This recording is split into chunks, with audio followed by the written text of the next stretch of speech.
Hello, my name's Ian Asserson, choral composer, and in this short video I'll talk about what I've been writing and publishing during the first half of 2026. The first publication is called Childhood. 2026 marks the 70th anniversary of the death of beloved children's author A.A. Milne, and on January the 1st, 2027, his work enters public domain. To mark this, I've written 7 settings for SATB choir and piano of poems from his 1924 classic collection, When We Were Very Young. Each of the songs in the collection is also available separately, and in a couple of cases for other voicings, which I'll mention as we go. So let's take a look at the individual songs. The collection begins, fittingly I suppose, with Breakfast.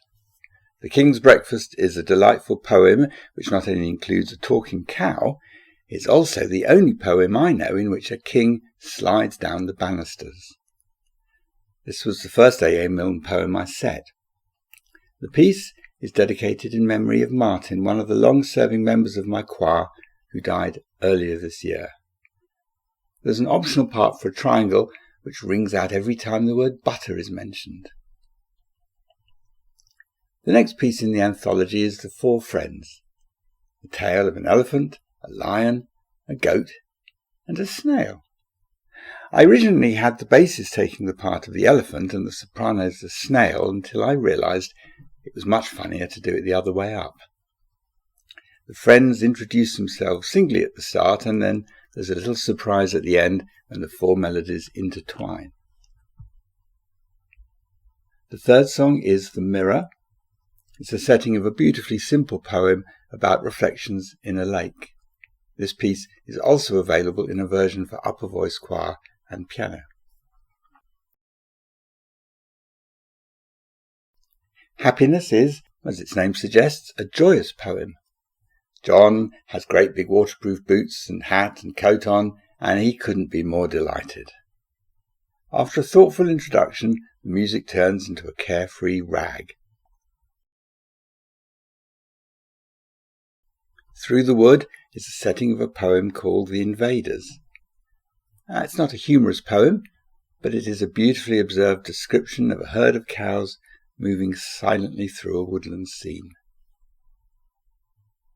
Disobedience features a boy named James Morrison Weatherby George Dupree and his mother.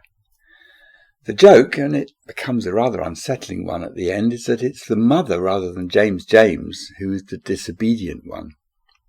This song is also available for upper voice choir and piano. And finally in this set we have Rice Pudding. Nobody can work out why little Mary Jane is crying. After all, it's lovely rice pudding for dinner. This is a short song which I've referred to as an amuse-bouche.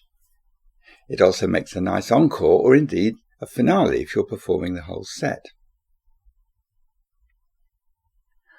After my excursion into the world of A.A. Milne, I turned to another favourite from my childhood, Edward Lear. Lear was a complicated, rather lonely man with an astonishingly inventive mind, a Victorian Spike Milligan, and I've always loved his poetry and drawings. I've previously set his most famous poem, The Owl and the Pussycat, but this setting of the dong with a luminous nose is a much more ambitious thing. It's quite a long narrative poem with a tragicomic story at its heart, despite the outlandish setting and Learian nonsense. The Jumblies are mysterious creatures who arrive one day sailing in a sieve, and the dong falls in love with a Jumbly girl. When the Jumblies sail away again, he's bereft, he loses his wits, and he spends the rest of his days searching for her, with the aid, by night, of a lantern, which he straps to the front of his head. Hence his luminous nose. It's a unique poem, and I think it makes a really unusual piece, which would definitely appeal to audiences of all ages, including, of course, younger listeners. Songs of Lamentation is a far more serious work. The composition of this actually dates back to 2025, but this year I've been working on a new orchestration, a slimmed-down version for string quintet, organ, harp and percussion.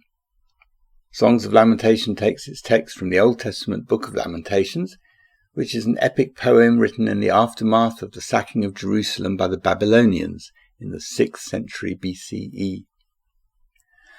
There is of course darkness in it for sure, but I've tried hard to balance the darkness with optimism and hope, and the effect I think is ultimately positive and uplifting.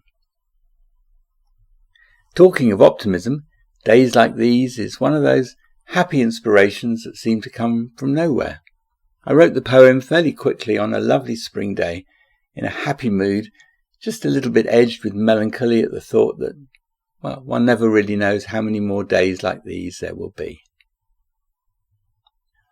Finally, I also wanted to let you know about 5 new arrangements for SATB choir of copyrighted songs, and these are all available on my Sheet Music Plus page. And there we are. Do visit my website appletreemusic.net, where you can buy PDF scores, download free perusal copies, watch moving score videos, and more.